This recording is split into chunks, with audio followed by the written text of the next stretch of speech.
Join Charlie Malouf as he explores the personal journeys of Broad River Retail's very own memory makers. Welcome to Stories from the River.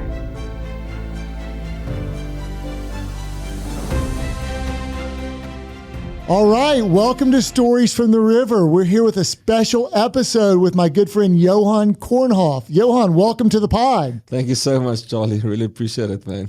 Well, you've come a long way to be here with us. You've come from Cape Town, South Africa. What brings you to the United States? I've been here about 4 years ago. I did a trip to the States and spoke at some conferences. And just met some amazing people here, and in the process managed to get some clients working the side. And when everything changed now with COVID and we could fly again, the opportunity was just there to come and visit again. So yeah. And we're so glad you're here. And then you and I got connected through our mutual friend Gary Fry. That's correct, yeah. I like to call Gary the biggest connector of business people in the city of Charlotte. Pretty much. But maybe now we got to expand that definition to the globe. And how did you come to know Gary? Yeah, so at the one conference that I spoke when I was here 4 years ago, a good friend of his, Rob Johnson, actually attended that conference. And when I told in the conversation, Rob got to find out that I'm coming to Charlotte, and he said, "Man, you need to meet my friend Gary Fry." So he just jumped on the phone straight away, did a video call, and Gary answered, and that was it. So in my visit to Charlotte, we just briefly met. We sat on a sidewalk just having a quick chat, and we just resonated and connected. And 2 days later, Starbucks saw us, had a coffee there, and we just stayed in touch and became good friends since. It's like everyone who meets Gary. It's like instant best friends, right?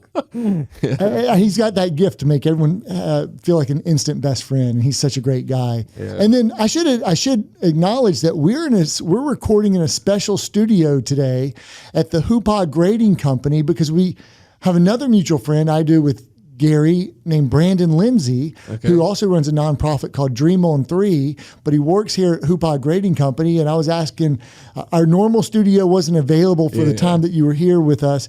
And I was asking Gary for some recommendations, and we had a few options, and he suggested this place, and Brandon offered up. We got Jackson over here behind the camera, and awesome. So this is great, man. I love to meet other great companies. So big shout out to Hoopah. Yeah, absolutely. And isn't that just a testimony to the power of healthy relationships? I like that. I like what you did there. It sure is. You like that? I do. We're going to get into... You're welcome, man. Yeah, thank you so much. See, you're quick. We're going to get into relationships and healthy relationships. Yeah. Okay, so then you came today. We've had a pretty packed, emotional day. Yeah, I'm done, man. I'm spent. You're spent. Well, I need you for like one more hour. You've got me, man. Okay, so you came to the river. Yeah, where we provide nourishment and Moe's fajita mix, all kinds of food. Yeah. So you came to do a Thrive and Purpose live session. So when I came across you on LinkedIn, a powerful social network, through Gary's post and connected with you, and then I introduced you to Heather Greenwood, who runs our Memory Maker Experience department. Yeah. And by the way, a shout out to Gary Fry, who runs the Anything But Typical podcast. Yeah, a podcast that I've been on. He's a great guy. So I introduced you to Heather Greenwood, and you got connected. And tell me about those conversations that led to doing this Thrive in Purpose, because this is our year to thrive as a company at Broad River Retail. Yeah. And so we had this idea, maybe we could bring Johan, who's going to be in the States for a couple of weeks, to do some in-person sessions. And we have you here for 3 sessions. Today, October 27th, tomorrow, October 28th, and then in Fort Mill, and then next week in our first ever live Thrive and Purpose live session in 4 Oaks, North Carolina. So tell me about the conversations with Heather and how all this came about. I mean, just first of all, wow, what an amazing person. You've got yourself a star there. I mean, she's a rock star. Absolutely. Her heart to just want to make a difference and serve people is just awesome. And so it was just a no-brainer. I mean, we started talking initially, you and I and herself on that one call, that quick Zoom call when you had to shoot out. We kept on talking. And it was just all about how we can make a difference in the lives of the people, your memory makers, as you call them. And just shout out to that, man. Wow. It's the first time in my life that I've ever heard a company organization call their people not just staff members, but memory makers. Yeah. And that just said a lot already. So whether you wanted me to or not, I was going to speak because I just wanted to engage with you people who are memory makers and this amazing setup you've got there. And Heather just simply wanted me to see how we can make a difference and speak into this Thrive topic that you've got going. And that was just awesome. I thought, wow, especially in the circumstances we find ourselves today and the challenges we experience, how can we go about life to make sure that regardless of what's happening, we can thrive in our lives and be happy and successful and joyful. And we just talked away a bit, and we just touched on a topic about relationship and regret. Just be in a space where maybe you don't have regrets in your life, because that's not a nice place to be. And that just spoke so directly into the core of what basically I go about in my life. And so that was just a no-brainer when that word dropped on the table. Yeah. It was just, man. Love it. So we brought you on board. I had never met you in person. Had never seen you speak in person. Nice to meet you, man. Nice to meet you. So we had dinner last night. It was amazing. Instant best friends with Gary. Yeah. But I trusted Gary's just vouching for you and then we had that great Zoom call. And the way we came about our word thrive this year was because we went from survival to thrival, a word we made up, to thriving last year. Wow. In the middle of a pandemic, we really determined how we could excel, succeed in all facets of life, but really as a company, when we all take care of ourselves and work on that self-care. Yeah. And so if we could thrive in times of adversity and build that resilience, we really said, okay, now let's move from survival. We're not just trying to survive, but this blend of thrival to thrive. And let's rest a whole year on thriving and teaching that back out in all facets of one's life. Yeah. Because, we always say you got to pull the oxygen mask down on yourself first. Take care of yourself first so that you can take care of others, so that we can serve our purpose, which is furnishing life's best memories for others. And so you became just your story became the perfect story to share because of what you've gone through. And that's what I'd really love to share with our audience today is your unique story. Yeah.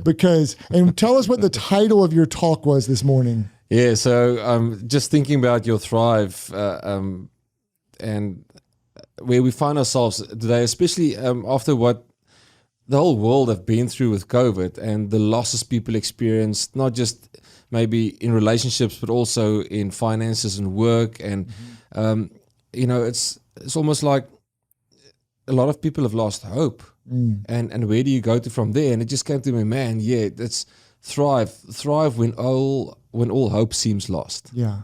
Perfect title. And that just resonated. And I thought, man. That's a great title. So let's go back. Let's just go a little bit about yourself first. Give us the elevator pitch on, take us to the first big traumatic accident that you had. Give us a little bit of your background, how you grew up, where you grew up, and then take us to that first experience. Yeah. So I obviously grew up in South Africa.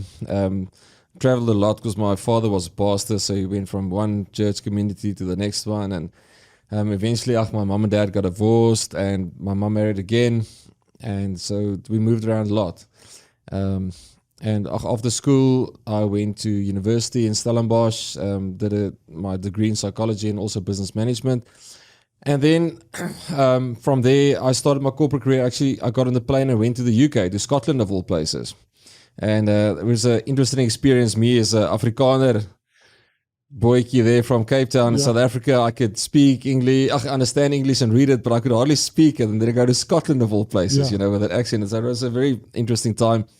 But that's where I started my corporate career. And I just found myself in eventually business development and organizational redesign and building up departments for companies, and really found I had a gift in, business strategy and development. Didn't realize at the core of it was actually just relationships and the ability to build strong relationships. But I was very successful there, got married there, eventually came back to South Africa doing contracts for UK companies in South Africa. I got then through just bad choices in life, trying to chase that whole picture of, hey, look at me, made bad choices and just lost everything. Lost my marriage and lost all my money and my job and everything, and had to rebuild my life from there. And this is when you're about 34 years old? Yeah, I was about 34 years old. You were super successful career, married. Until that happened, And then lost it all. Yeah, so at that point, prior to losing it all, I thought I had to figure it out. Look at me, Yeah. I've got this beautiful wife, this big house, all this money. I've got this sorted, And you're in Europe or back in South Africa then. at the time? Okay. Yeah. So, I mean, I made heaps of money in pounds in the UK. So coming back to South Africa with this, that was just... You're the big man on campus. I was the man. Yeah. You know, when all your friends are still living in flats and living together, and I buy myself this massive double-story house. You know, I've made Look at me. Look what I got. Yeah, okay. And just to be humbled in that whole process of losing everything, and to top on that as well, just to have then a massive accident, because I tell people we've got this default coping mechanism in life that when we experience stress or emotional stress or pressure, there's something we revert to just by default, and do it consistently. So whether it's then drinking or eating or, you know, working excessively or whatever the case may be.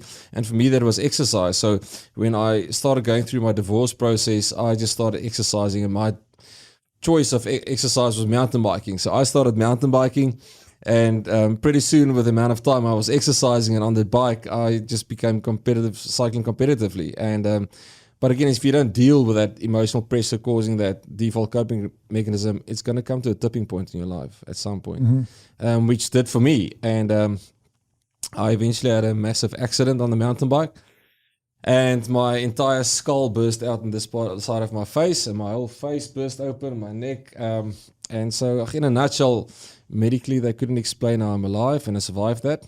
And my healing was a complete miracle as well. Wow. And that was quite a turning point in my life. Was that like a near-death experience, or were you in, obviously in ICU and emergency? How long were you in the hospital? So I was 4 days in ICU fighting for my life. Okay. And from there, actually went quite quick. I came out of ICU, and the healing just happened so quickly after that. Everybody's just flabbergasted by how quickly I got healed and the healing that took place. Never mind the fact that I actually survived the accident.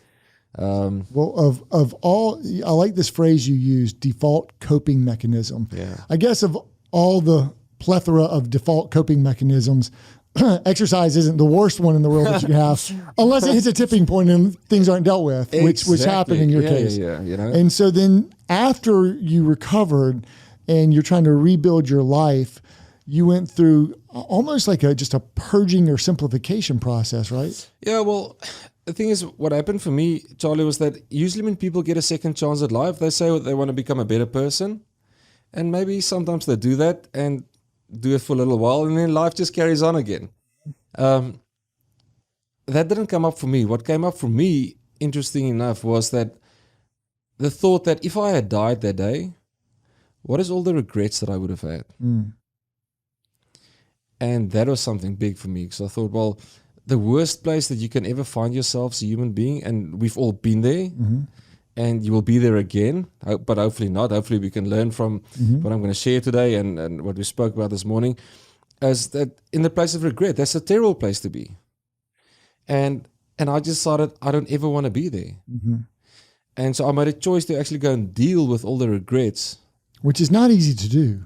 That I would have had if I actually died that day. And it sounded nice and awesome. So I thought, oh man, I think this is a cool idea. Let's go and do this. Not realizing what it actually meant. Yeah. So when I got involved in that process, I realized, phew, this is going to people to admit to stuff you kept from them, lie to them about, having to ask for forgiveness. That was, for lack of better words, just a character building journey of note. Going back through, it's almost like the 12-step process for regret. I mean, I know, isn't it just? So, it's interesting.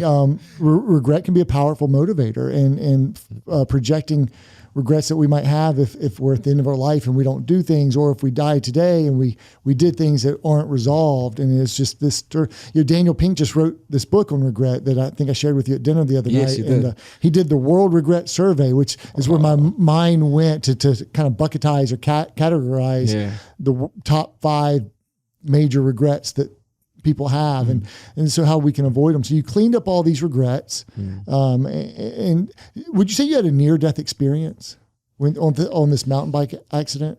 with your skull hanging out on the outside your head?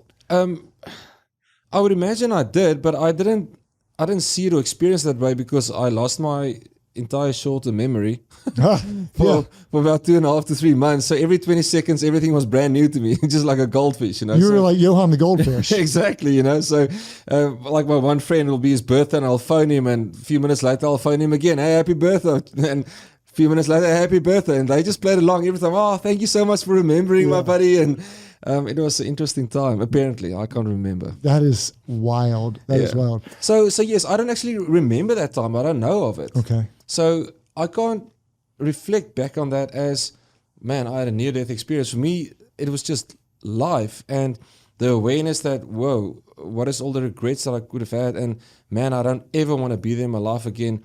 I want to go and sort that out. And once I've sorted that out, those regrets, and I want to then find out, how do you live a life that, should I die today, there is no regrets, because I don't ever want to be there again. Okay. Yeah. And that's pretty powerful. So you had like this grand awakening or this grand awareness. Great way to put it. Yeah, from that experience. Yeah. I've said in the past a few times that people who have, and I'm not saying that you had a near-death experience because you couldn't remember it, but people who have had near-death experiences, one thing they appreciate more than anything is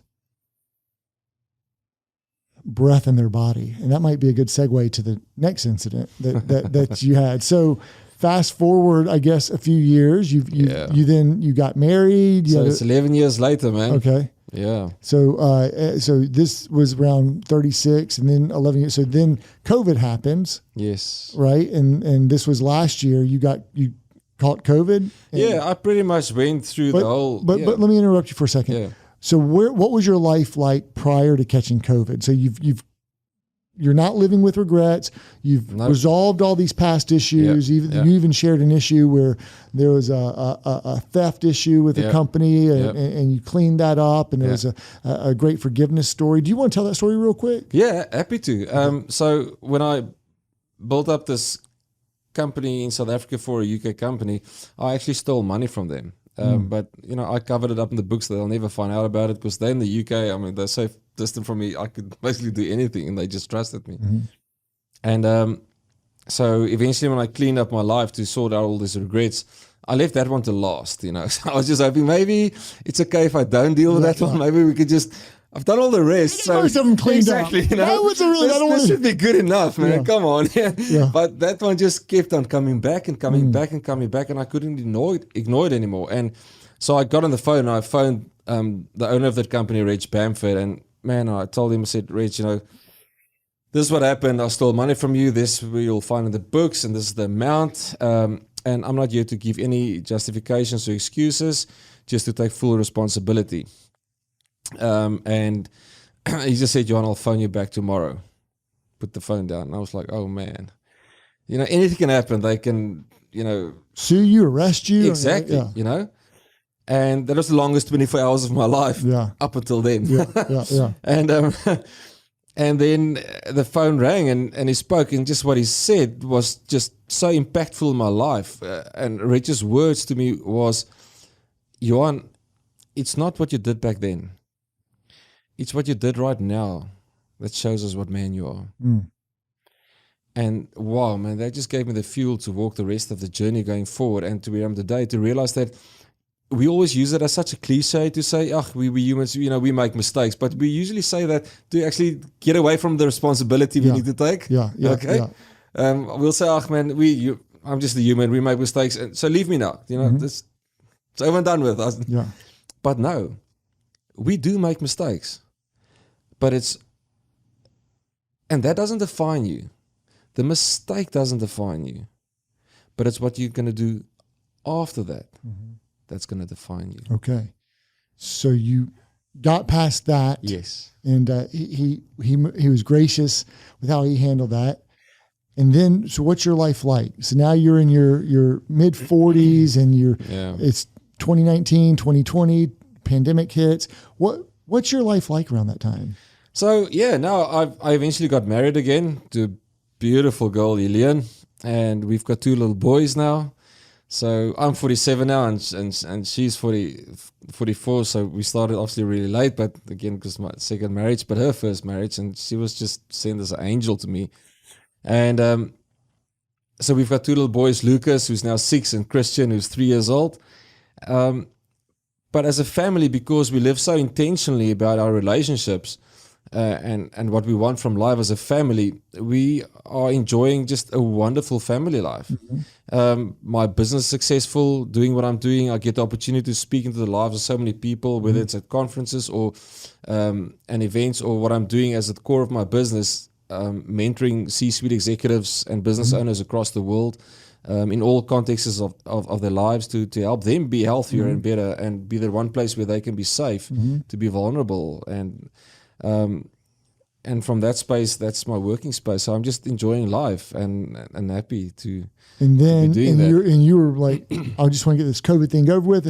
But then September 2021, so you have this beautiful family, beautiful life, rebuilt it, successful business, beautiful kids, 2 boys. And then so I mean, I thought we're over the worst of COVID, and I'm a healthy person. I'm fit. I'm healthy. If I were to ever get it, then it'll be a breeze. So when I tested positive, 20th of September, 2021. Last year, September, my nearly famous last words to my wife in that moment was, finally, now at least I can get this over and done with. Okay. Man. Yeah, was that not the case? Okay, so this is where the story gets interesting. And I know you've shared this in depth earlier today and last night. And So what happens? It wasn't okay. No, it wasn't. So the symptoms I got was just so severe for some reason. And at home, at fever, couldn't break the fever. My body aches were so sore that I couldn't sleep at night. I was almost screaming from the pain. It was hectic. And then on the 8th or 7th or 8th night, I just started getting diarrhea, and they couldn't stop that. It was, and then I realized things aren't great. And I phoned my cousin, who's a hematologist specialist, and I told him, "Cuz, this is what's going on." And he just said, "You need to get to the hospital straight away." Made a few phone calls, got to hospital, and they sorted the diarrhea out. And I thought it took them 2 days to do it. And I thought, well, now everything is fine. I'm going to go home. And then instantly, my saturation levels just started to drop out of the blue. Your oxygen saturation Yes. levels. Yes. Yeah. Okay. Yeah. And so there's something wrong with your lungs. Yeah, because that's the thing that they measure with COVID the whole time. They just look at your oxygen saturation levels, and as long as that's 90 or but especially 95, then you're fine. Then you're okay. But the minute it goes below 90, then there's reason for concern. Okay. And that's what happened. And it dropped. Yours got to where? So they were measuring it, and it got to 87, 86, and that's when they realized, whoa, this is not great. And the oxygen, the low flow they can give you in a normal ward isn't sufficient, and wasn't sufficient. So it happened in an instant. It happened so quickly, and I took the last bed in ICU.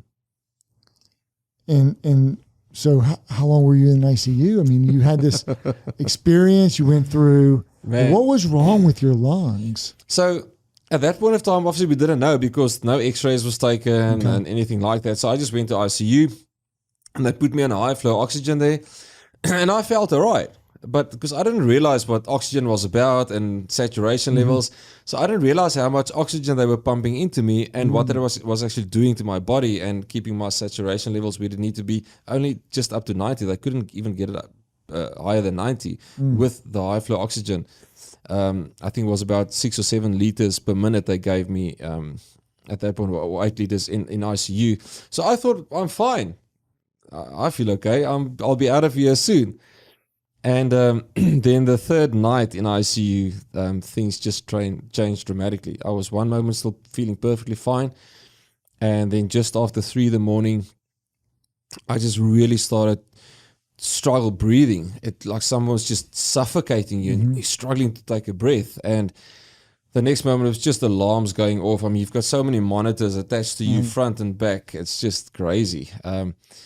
And the sisters just came running to me, and the one just grabbed me by the arm and said, "Mr. Koornhof, we're not going to let this happen tonight. Work with me. Please work with me." And the next moment, everything just went black. They were trying to get you to fight.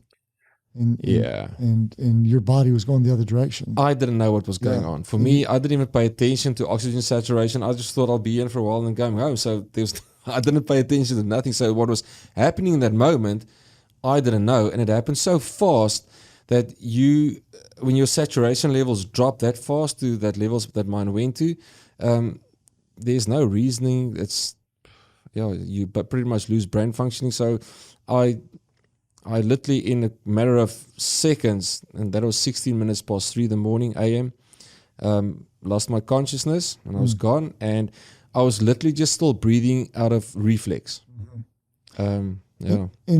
And was this the pulmonary fibrosis that you had? Did they subsequently discovered? So what happened in that moment for them to get me back? They pumped 60 liters of oxygen per minute into my body, into my lungs, just to get enough oxygen through to go into my blood to keep my organs going, and to get me back. And they did that, and so that was a tough period. I didn't know what was going on. I can't remember until the next day about 4:00. And then they had x-rays taken off my chest because they've got this mobile x-ray machine that they can bring into ICU, take x-rays. And the x-rays, they could see, apart from the inflammation in my lungs, they could see that I had at least between 10-20% pulmonary fibrosis already in my lungs.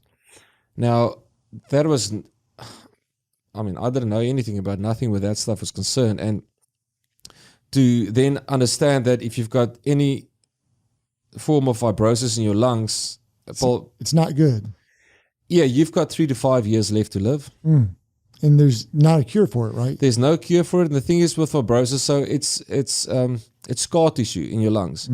And so that's basically tissue that can't function anymore. It can't expand, can't contract. Oxygen can't get through it. And it spreads. And they don't know how long. It could be shorter than 3 years. It could be a little bit longer than average 5. lifespan 3 to 5 years. It can be less. It can be a little bit more. So you thought you're in the ICU with COVID for a few days, I guess, and you're basically given a terminal disease. Yeah. And this was, how long were you in ICU at this point? 3 days. 3 days when you're given. That was the third night, so 4 days at that point. And you're given a term, and so I bet your wife is freaking out. How are you going to tell your kids? I didn't tell them. Oh, you didn't tell them? No. How long did you keep that from them? I didn't tell them until I got the news that we'll get to later. I didn't tell them at all. Wait. I want to just make sure. How long were you for 11 weeks? You didn't tell them? I was in total 11 weeks in the hospital. Struggling to breathe. And your wife didn't know that you had No. Your doctor didn't share that news with her? No. When your wife... She was home alone with my 2 boys. Oh my gosh. And dreading that I'm never going to come home. Just dreading, how am I going to share that news with my 2 boys that Dad's never coming home? And so for her to have to deal with that, there's no ways I'm going to share this news with her. She's already got so much on her plate. And for me, I couldn't accept that. But you thought you were going to get well. You knew from what happened that third night. Yeah. And you had a religious experience. Yeah. And we can go into it or we can't. But maybe, is that one of the reasons you didn't tell her? Because you had this knowing faith that you were going to get better? Yes, it was those 2 things. I had this faith that I knew I was going to get better. And the other one, I just couldn't accept this. For me, it was just not an option. I was going to fight. Regardless. It was painful. It was tough, man. I think you said by the 6th or 7th week. Yeah. And then your lungs. ICU was relatively okay in terms of the rest of the journey that was lying ahead for me. So when I got out of ICU, they put me in the high care unit, which is just outside of ICU, still having a lot of monitoring, still being isolated. And the third night in ICU, in high care, my left lung collapsed. And that's when things got really tough. And was the fibrosis spreading? It was, yeah. But we didn't know that at that point because the only way you can really more accurately determine what in your lungs are actually inflammation or fibrosis is with a proper CT scan. And they couldn't take a CT scan of me yet because I was too unstable. At that point, when my lung collapsed, it happened 10 o'clock at night, and they only found out about it the next day at 3 o'clock. So by that time, my left lung collapsed. It was pressing my heart all the way to where my right lung was sitting, and my right lung was being crushed against my ribs. So they just speedily had to get a drain into my chest to hopefully get my left lung to expand again and just everything get back to where it should be. I know what you shared this morning was, and I don't want to ask you to relive it because it's so emotional, but just you were struggling to either get bloody phlegm out or to breathe. And it was one or the other. And there was no sleep for weeks and days. Yeah, so my first 2 weeks in ICU, I didn't close an eye. Literally for 2 weeks. I don't know how you did that. No, I don't either. I mean, like that's torture. So you didn't sleep for 2 weeks. And then the next several weeks, you're sleeping 3 or 4 hours. Max. Unbroken sleep, yeah. Broken sleep, I mean. It's broken. So I would, for instance, maybe in the morning at one point have 45 minutes to an hour that I'll sleep and then I'm awake. And then maybe somewhere during the day, after certain medication, I'll get another hour in. And then at night, maybe another.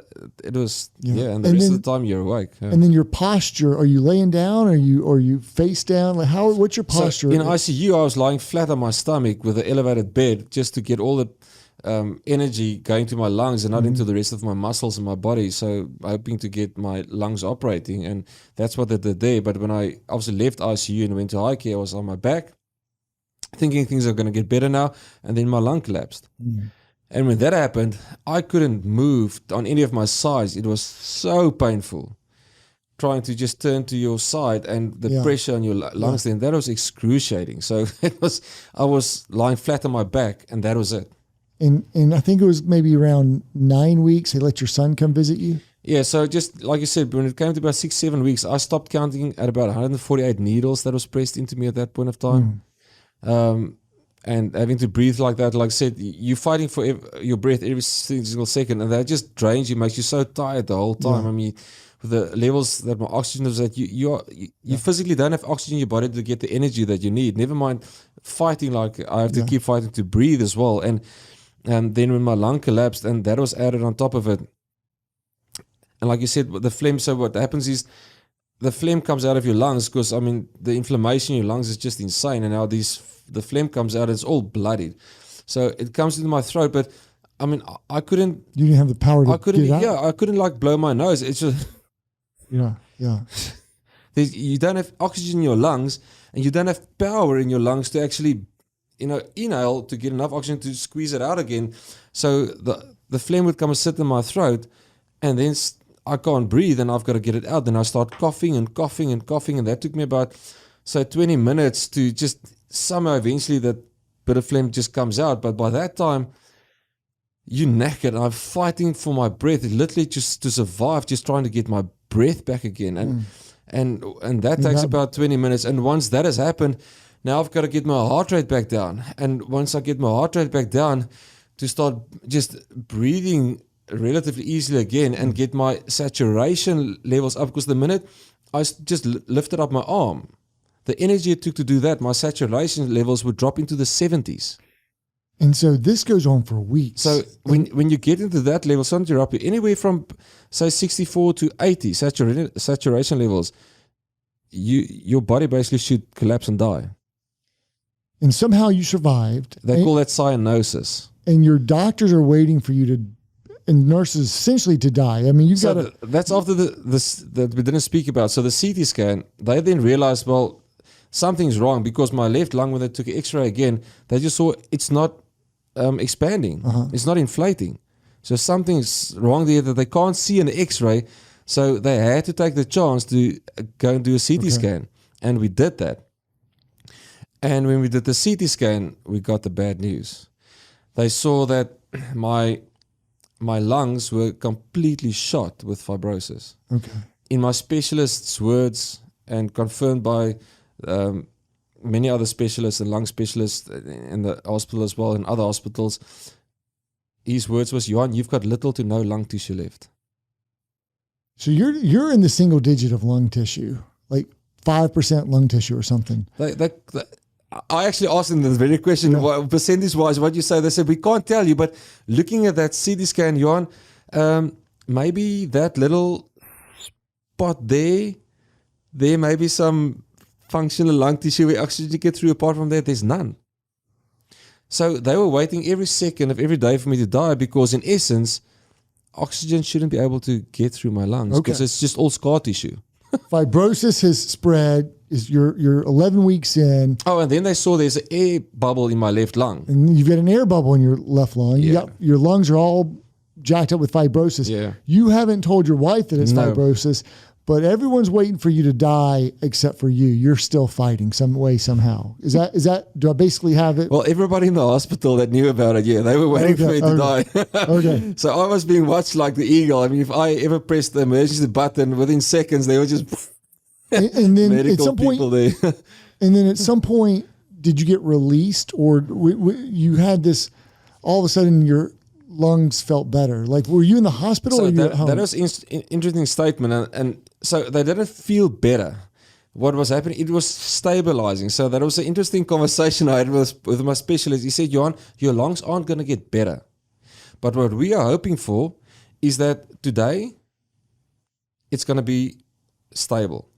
And we're hoping tomorrow it's going to be the same. Then we're hoping the day after it's going to be the same. It's not going to get better. We're hoping it's going to be the same. Okay. And the minute we're going to have about 6-7 days of consistency in it being like that, then, as you said, then you're on the plateau of the mountain. And that gives us some hope. Okay. And so and then he said, and then we can talk about you maybe instead of lying in hospital on oxygen, actually go home and we'll have an oxygen machine installed in your house. And you're like, sign me up for that. Yes and no. No, in terms of when I had these cough episodes with the phlegm coming out, witnessing that is a horrible experience. Seriously, that's horrible. So my wife actually came to visit me. They allowed her to come and visit me as well at one stage for half an hour at a time, once a day. And she walked in at one stage and I was just going through a cough episode. And what she experienced and what I saw in her face, I just didn't ever want to be at home and have my boys experience that. So I told my specialist, there's no ways I'm going home until we can't get to the place where those cough episodes, that I can be in better control of that. Okay. And when it got to that stage, and that was in week 11 of me being in hospital, I said, yes, let's go. So you go home. Yeah. And at some point, were you in the hospital when your son came to visit you? Yeah, so that was in the about the 9th or the 10th week. Okay. It was so awesome. And they broke the rules, right? He wasn't supposed to come to you. No, because I was in isolation. Yeah. Okay. And the people who walk in there, I mean, you covered in as much masks and clothing as you can. And I guess it's just them being so gracious about them knowing that maybe I can die any second. And you hadn't seen your boys in weeks. That was for 11 weeks. I haven't seen. And so they sneak your oldest son. So they allowed the oldest son to come and visit me, and that was, oh man, yeah. Special, real special. Yeah. So you're at home, and so when did you start to feel like better? So now I was at home, and I was told I was going to be on oxygen for the rest of my life. I couldn't walk 10 steps without fighting for my life to breathe again. Mm-hmm. So I was never ever going to be able to walk and play with my boys again. And I was like, I can't accept this, man. And my boys wouldn't leave me. They were in bed with me, sleeping on top of me, falling asleep, and next to me. They wouldn't leave the room. And I was just, man, this is not on. They need to live. And so I had my oxygen pipe extended for 25 meters so that I can be in the guest bedroom. And the minute you leave the guest bedroom, you just walk out the door, you're instantly in the living room and the open plan kitchen. And that was about 10-12 steps. So with the oxygen machine pumping, and I would put it to max just to get enough oxygen in me, I would, like a snail, walk those 10 steps to the closest sofa and just go and sit in that and then fight for my life to get my breath back again. But at least I can sit there. Now my boys can be there and they can at least play a bit, and I can share life with them in that way. And for me, just that wasn't acceptable. It just wasn't on. So every single day I try to push myself a bit further, with walking, and eventually I started playing with my oxygen. I thought, well, let's see if I lower the oxygen a bit, how long can I keep that up for, and hopefully keep my saturation levels, oxygen, where it needs to be. And my wife got so angry with me. She was like, "You can't do this to us, man. You need to look after yourself." And but I kept doing that, and eventually, about 2 weeks prior to me doing my next CT scan again, I was lying in bed the one night, and I just felt, man, I'm breathing better. And I was like, okay, let's check this out. So I actually turned the oxygen off, and I felt breathing okay, and I turned it back on. I was not going to push it too much. And I played with that throughout the night. And the following morning, when my wife walked into my bedroom, I was sitting up straight without the oxygen. Yeah. Now, when you started tinkering with the oxygen, had you already been feeling better, or was that like just mentally, I want to get better? I want to get better. Yeah, so okay. every day I just pushed it. So I would turn the oxygen, say from 2.5 liters per minute, just over 2 liters per minute. And I'll see how long I can keep that up. And then I just kept on playing with that, see if I can get it as low as possible. Kept on going for weeks, and then I just did that. And so you're done with COVID, but now it's the pulmonary fibrosis and your lung condition, and you've got this terminal disease. So they're basically waiting for me to die every second, the specialist. But regardless of that, with that amount of fibrosis in your lungs, you've got less than 12 months to live. And so you go to get this, and then all of a sudden... I knew that, but I didn't share that with my wife. And this is about, now we're into like February or March? Okay. Yeah. Of this year? Of this year. Okay. Yeah. And all of a sudden you can start to breathe. Yes, and I felt better. And then I went for my CT scan. So I went for the CT scan in the morning, and the afternoon I had my meeting with our specialist. So I walked into my specialist's office without, obviously, the oxygen, and he sat there and he was just crying. And I just thought, oh dear. This is it. This is it. There's no lung tissue left. This is bad, man. What's going to happen here? And he just looked at me and he said, Johan, it's the most beautiful miracle that I've seen in my entire life. He said, your fibrosis is gone. Come on. And it's not possible. Not possible. This never happens. You can go and Google multiple fibrosis and see what they say about that. And you'll see it's not possible. Wow. All they do is to help people create as comfortable life as they can up until the point where they die. And that's it. Okay. Let's let that simmer for a second. I know, right? And so now you're sharing this story. So I'm gonna put that in the parking lot for a moment. So Now, as of today, you feel great. You're back exercising. No more fibrosis. Nope.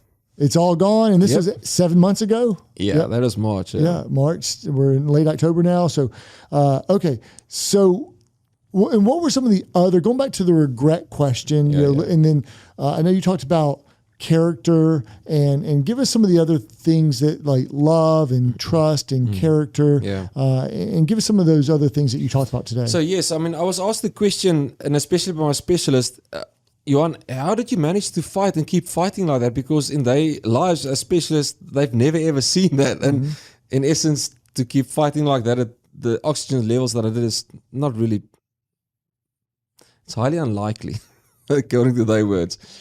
And what I came to realize was, up to that point, how living a life without regret prepared me for this biggest challenge I was to face in my life. It wasn't the first accident. No, it wasn't. That was just preparation. But the first one just helped me on that journey to build my character, to allow me to build a healthy character in my life and not be the victim anymore, not be the person who blames everybody else when there's issues in my life, because that's what I used to be.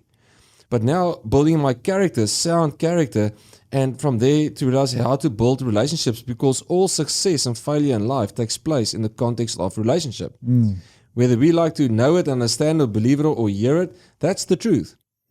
All success or failure takes place in the context of relationship. And why do you say that? If you go and look at it, let's talk about your marriage. It takes place in the relationship with your spouse. Let's look at work. That's the relationships with your colleagues, your peers, your clients, your customers. Let's look at your health. That's your relationship with food, with alcohol, with exercise. Everything in life comes down to relationship. Okay. And you talked about this saying, it's not right or wrong, because that's subjective. Yeah, so it's good or bad, right? Absolutely. So the most profound thing that I came to find in this process, because when I realized it's all about the relationship, I immersed myself for 2 years in the process trying to find out what does that look like? What does relationship truly look like? Because there's millions of books out there about relationship, but statistics shows that none of the stuff works, all right? If you look at the statistics in the world today about relationship, it's sad. There's a lot of brokenness. Jeez, man. And it's very sad. And so I wanted to find out what it truly looks like. And I just came to realize that relationship is all about experience. And when we look at experience, what I mean with that is that what is the experience that I give my wife? Because that's going to determine the health of that relationship. So I can tell her that I love her until I'm blue in the face, but if she doesn't experience it from me, she will not believe me. I can tell my employees that I care about them, they're so important to me, but if they don't experience that from me, do you think they're going to believe me? No, they'll be talking behind my back about me, about the idiot that I am, or whatever the case may be. That's life, the experience. Okay. So that's when I came to realize, well, we need to look at experience, because if that determines a relationship, what does that look like? And that's when I came to understand it's all about character. Because relationship, and it comes to experience, you always assess any experience you've got in a relationship based on two things, and that's truth and love. Okay. So whether I can trust that person, and do they really care about me, or what is their true intention behind this? We always do that. And if you can tick those boxes, yes, then the opportunity is there to build a healthy relationship. Okay. If one of those boxes you can't tick, there's no relationship, because there's one little thing that walks into that space, and that is the word wonder. I wonder if I can trust this person. I wonder if they really care about me. And the minute that comes into any relationship, you've got a problem. Okay, so we've talked about relationships, truth, and love, and character. And then there's one more kind of key word or theme that you talked about, and it was this word or theme, obedience. Oh, yes, but before we give that, I was talking about the language of the relationship. Okay. That's the thing that we've been missing. That is the key thing that I came to realize. The good or bad, yeah. Yes, that we've been living a life where we talk about, I just want to do what is right. And I keep fighting for what's right. And I argue with my friends and my wife about, this is right, man. And it's your right, but not their right, could be something else. Exactly, you know. And that is why, that's the language that we use in relationships. But I came to realize that, like I shared with you, I mean, we went for an awesome dinner last night, and when I were to meet people today and they ask me, yes, how was your dinner with Charlie? I'll tell them, no, it was right. Seriously? Is that what you're going to do? Oh, no, it was wrong. Yeah. We don't talk like that. I'm going to tell you, it was an awesome experience. It was wonderful. Great. Wasn't it just? It really was. Thanks for that, man. Yeah, no, absolutely. And because experience, relationship plays off in the world of experience. And experience gets measured good and bad, not right and wrong. Okay. So we've been using a language in relationship that's got nothing to do with it. A language that destroys it, that makes you feel criticized and judged and that you're not good enough. That's the message you get from right and wrong. I always tell people, if you want to lose a friend, just tell them they're wrong. Yeah. It works every single time. 100%. So we need to realize that when we talk about relationship, in the context of relationship, we need to talk about good and bad. If I'm going to do this thing, is it going to be good or bad for my marriage? If I raise my voice and shout at my wife, is it going to be good or bad for my marriage? Well, everybody's answer is going to be the same. And that's the beauty by using the language of relationship, good and bad, because the answer we all get, doesn't matter what age you are, what sex you are, what religion or culture you are, everybody's answer is exactly the same. It's a universal language. Exactly. Got it. Okay. And then, and we can get into this, you essentially had, I don't know how to say it, maybe a religious experience while you're in the ICU. Well, let's call it an out-of-body experience or encounter with Jesus. Yeah. And that was it was a divine appointment maybe. But you saw Jesus Almighty. No, I didn't see him. You experienced him. I was just in his presence, and I heard him speak to me. Okay. Yeah. And no, I don't believe you're going to experience seeing him, survive seeing him, man. Yeah. Sorry. So it was did that help you hold on for those? Yes, it did, absolutely, because it changed my perspective on our journey on life here on earth dramatically, and to what's important in life, and to be able to hold on to, I don't know how you survive something like that without having that profound belief in faith, that you know it's a power beyond yourself that is there for you to tap into. Because on my own, I don't know how you survive that. Physically, you're not supposed to survive that, and people don't survive that. And so I don't know how that would have been possible without that. So you had this out-of-body experience and this encounter. You come through the ICU, and then the last thing that you talked about today was really about obedience. And so give us a little bit about how you're trying to live today, and how obedience ties into it. So obedience for me ties directly into this, my journey with Jesus, and that's the world of obedience. So it's walking not in obedience, thinking like, you know, in school with your parents, hey, you need to do what I tell you to do, otherwise you're going to be in trouble. That's not the obedience that Jesus talks about. You know, he speaks about obedience in terms of attitude. It's having a heart with an attitude of obedience towards him. That attitude, that desire, wanting to be obedient to him in whatever it is that he asks you to do. And that changes everything. But you can only step into that space, into that belief, if you can tap into the most important thing that we've been missing our lives. Which is? And that's the belief in our heart that he's not just Jesus, he's almighty. And so that's a powerful, like, just thing that you've now embraced.